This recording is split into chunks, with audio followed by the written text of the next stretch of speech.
Good morning to all. Welcome to வெற்றி IAS academy. இன்றைக்கி நம்ம அகாடமி சேனலில் எதை பற்றி பார்க்க போகிறோன்னா, அரசு துறையில் சிறப்பு அலுவலர் பணியை பற்றி தான் பார்க்க போகிறோம்.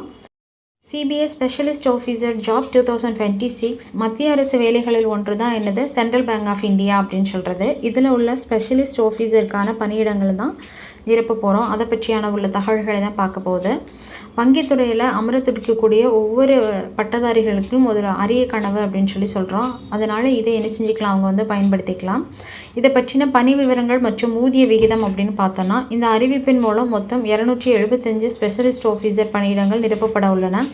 வங்கித்துறையில் தொழில்நுட்பம் மற்றும் சிறப்பு பிரிவுகளில் நிபுணத்துவம் பெற்றவர்களுக்கான இந்த பணிக்கு மாதம் 48,480 முதல் 1,20,940 வரை மிகச்சிறந்த ஊதியம் அப்படிங்கிறது வழங்கப்படுகிறது.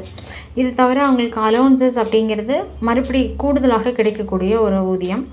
கல்வி தகுதி மற்றும் வயது வரம்பு பொறுத்தளவுக்கு ஸ்பெஷலிஸ்ட் ஆஃபீஸர் பதவிக்கு விண்ணப்பிக்க விரும்புவோர் அங்கீகரிக்கப்பட்ட கல்வி நிறுவனத்தில் பிஇ பிடெக் அல்லது எம்சிஏ பயின்றிருக்க வேண்டும். குறிப்பாக தொழில்நுட்ப பிரிவுகளில் பட்டம் பெற்றவர்களுக்கு இது முன்னுரிமை அளிக்கப்படும் பணின்னு சொல்லியிருக்காங்க. இதற்கான வயது வரம்பை பொறுத்த வரைக்கும் குறைந்தபட்சம் 18 வயது பூர்த்தியடைந்தவர்களாகவும் 45 வயதுக்கு மேற்படாதவராகவும் இருக்கணும் அப்படின்னு சொல்லிட்டாங்க. சரி, அப்போ இதே எல்லாருக்குமே அப்படின்னா கிடையாது. எஸ்சி எஸ்டிக்கு 5 ஆண்டுகளும் ஓபிசிக்கு 3 ஆண்டுகள் அப்படின்னு சொல்லி என்ன செஞ்சுருக்காங்க, எக்ஸ்டெண்ட் பண்ணியிருக்காங்க. பிடபிள்யூபிடி அதாவது மாற்றுத்திறனாளிகளுக்கு 10 முதல் 15 ஆண்டுகள் வரை இந்த பிரிவை பொறுத்தது அப்படின்னு சொல்லிட்டாங்க. தகுதியுள்ள நபர்கள் சென்ட்ரல் பேங்க் ஆஃப் இந்தியா இந்த அதிகார தளத்தில் என்ன செஞ்சுக்கலாம், நம்ம விண்ணப்பிக்கலாம். கட்டணம் பொது பிரிவினருக்கு 850, மாற்றுத்திறனாளிகளுக்கு 150 அப்படின்னு சொல்லி என்ன பண்ணியிருக்காங்க, கொடுத்துருக்காங்க.